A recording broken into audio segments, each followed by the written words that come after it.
Hi, I'm Rachel and I'm here to do my weekend of January 27th and 28th reading update. One of the things that I read this week was an audiobook. It was All the Single Ladies, something subtitle by the journalist Rebecca Traister. It won the Nonfiction Award in 2016 on the Reading Women's podcast, which is a podcast put out by two ladies, including booktuber Kendra Winchester. I'm a fan of their podcast and of their taste, and I've been wanting to read more nonfiction, so I thought this would be a good way to go. I think this means I've read 2 nonfiction books this month, which is kind of big for me. I'm hoping to get better throughout the year. As I've been saying, I have a big nonfiction project for 2018, which I will be starting sometime. So All the Single Ladies was a project that Traister started to document the recent significant rise of single women in the country. But as she went through her interviews and I guess research, she also talked about the history of how there are so many single women in today's day and age. You know, this didn't pop out of nowhere. There were lots of movements throughout history that got us to this place. She kind of covered everything in the kitchen sink. She talked about single women and how they approach sexual relationships, how they approach female friendships, how they approach careers, marriage or not in the future. Rather, you know, the trend often is not necessarily that everyone's bucking at marriage and childbirth, but that it's happening significantly later, and the trends in both of those things. I found it to be rather close-hitting and more emotional than I was anticipating, being a single 30-something lady myself, living in an urban area as is popular with my demographic.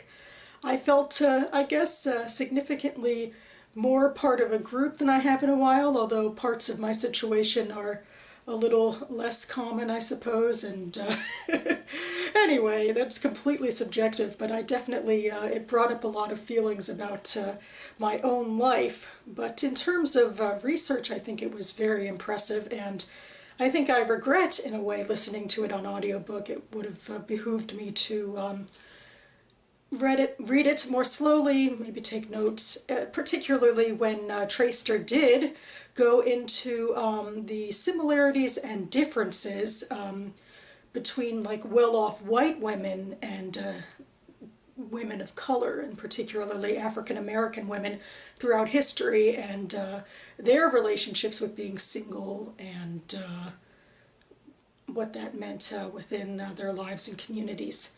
So yeah, I think it was impressive and thought-provoking. I think she made some strong arguments against the conservative arguments about why marriage is always such a good thing in a blanket way, although sometimes I think she painted a little bit of too much of a broad brush concerning her opposition. But again, I should have read it, and I could have taken more notes perhaps. But it left an impression, and I thought about it a lot with a lot of the other stuff that I have been reading. Like with Unorthodox, the memoir by Deborah Feldman, which I just completed recently, and certainly goes into an example of how early marriage can be damaging.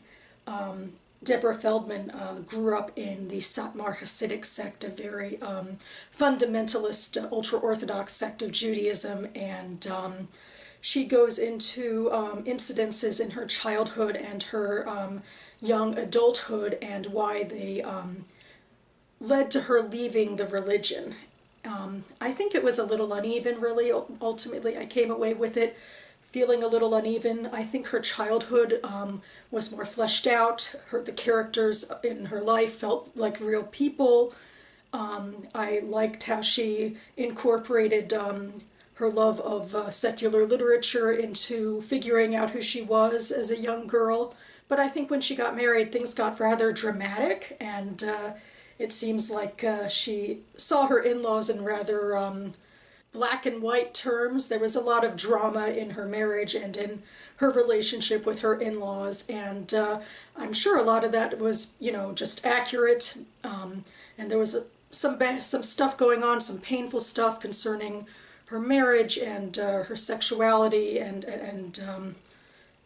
her sexual experiences. There was a lot of painful stuff that she really didn't know much about. She didn't have that education, and I think that was rather painful for her. I mean, I came away from this realizing that she wrote it really quickly after this last part of her life happened, very quickly, like probably during and after her divorce.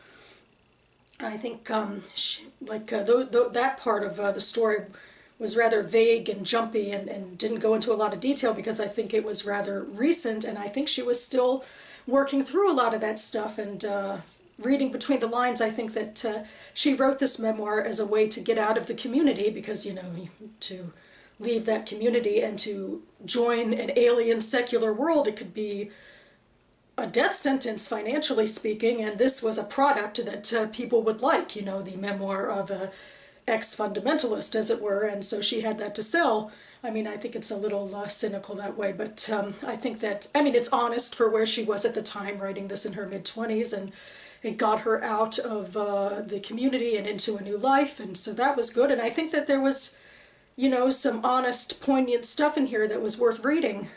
But it did feel like something that in the future she might be able to feel differently about when she's able to process what happened to her and her exit from this community.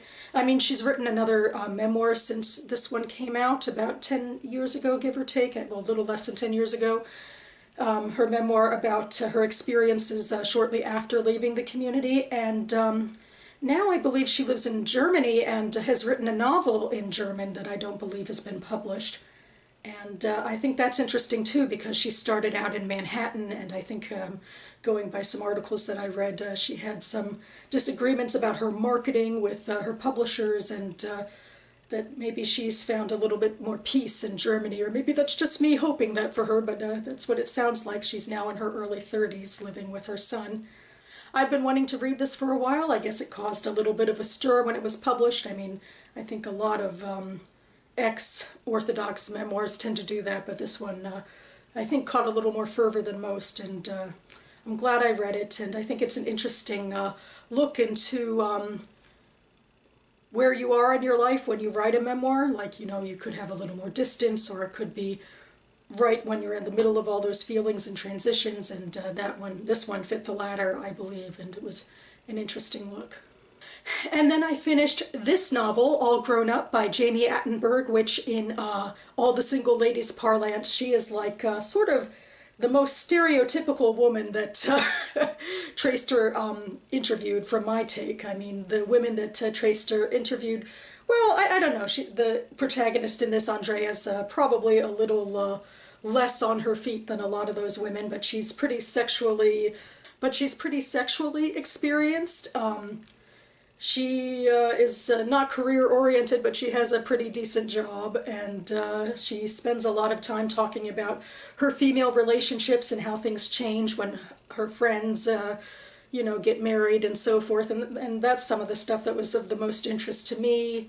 There's also sort of a subplot in the background of her brother and his wife, and how they give birth to a child who, from the start, is terminally ill, and they, you know, build their lives around caring for this sick child.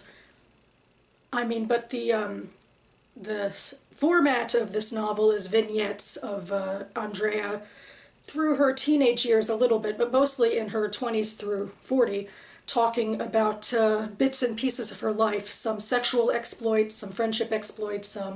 One chapter I really liked was with a younger co-worker at her job, where they were talking about what it means to be exploited as a woman.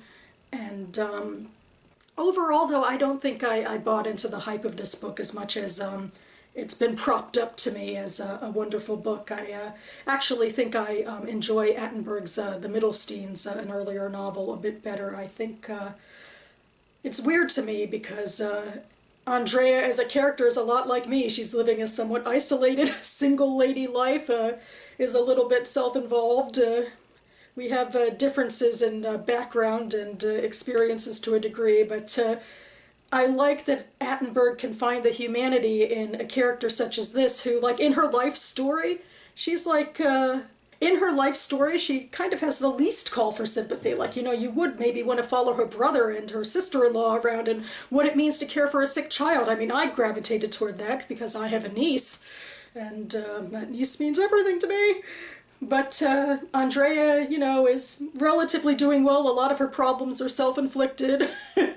But, you know, there's still problems. It's still life. And so I felt like I should care about this more. And I do think there were some poignant observations about life in this, but that overall it didn't make a compelling product for me.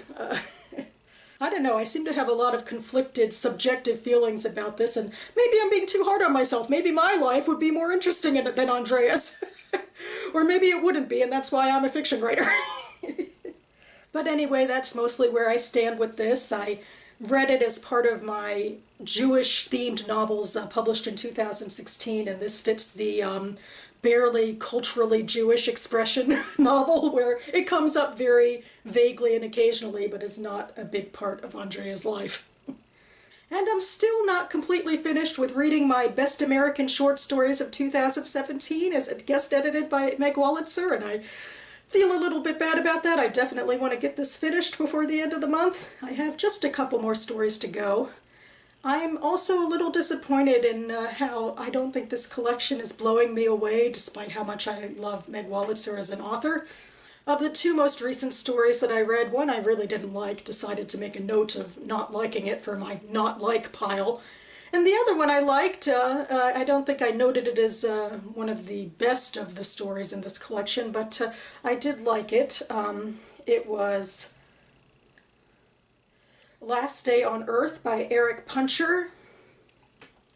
It was about a 15-year-old boy and his mother who, and the mother decides that she has to take these two dogs that were her ex-husband's dogs to the pound because she doesn't have the means and to care for them, and the ex-husband is not stepping up to take his dogs, and so it chronicles their last day and how they go to the beach, and the boy tries to get in touch with his father to take the dogs, and how he kind of idolized his father, but his father's a little bit of a dick. That's my take anyway. But the characters are well drawn, the situation is poignant and sad, and I read in the contributors' notes that it's based in part on a true story, except that Puncher wasn't actually there on the day that the dogs were taken to the pound, and he tried to insert himself, I suppose, in it to an extent, although he says the parents were a little different than his parents and so forth. But overall, I thought it was a really good story, a good sense of place, and a good sense of tension and character, and nice addition to this collection. And finally, I think this will be my last read book of January. This is Beneath the Haunting Sea by Joanna Ruth Meyer. A very new book. It just came out earlier this month, and I grabbed it. I talked about it back in September in my first anticipated reads of 2018 list. I knew the author a little bit from the NaNoWriMo Vidler community of yesteryear, where she was I was following her journey of working on the rough draft of this novel, and was so impressed by her dedication to her writing that I just continued to follow her blog and so forth, and this is the result, her debut novel. And it is an epic YA fantasy, and I have high hopes for it because I know that she has a musical background and delved deep into mythology for her world building. I read a few, articles that, interviews that she gave on blogs for her, online press tour about that. And her Kirkus review was really nice. It was surprisingly wordy and lyrical. I think Kirkus is usually, I think of it as pretty straightforward in terms of its reviews, but this one got a little wordy. And I'm really looking forward to starting this. I think it'll be a nice way to rain out the month. And here's a special little feature. I'm trying to get it in as good as I can. Whales figure into the mythology, so there's a little whale on the book here. So that about covers it for me. Last week I was whining about my government shutdown, which took my job away, but only for one day. I guess that's one positive thing to come out of the government shutdown. Hoping it's not going to just be another mess like this in 3 weeks. In the meantime, things are back to normal for me on the work front, and I can hope that Congress is getting its act together. What a world. I think I'll go back to watching The Handmaid's Tale. So thanks so much for watching, everyone, and I'll see you next time.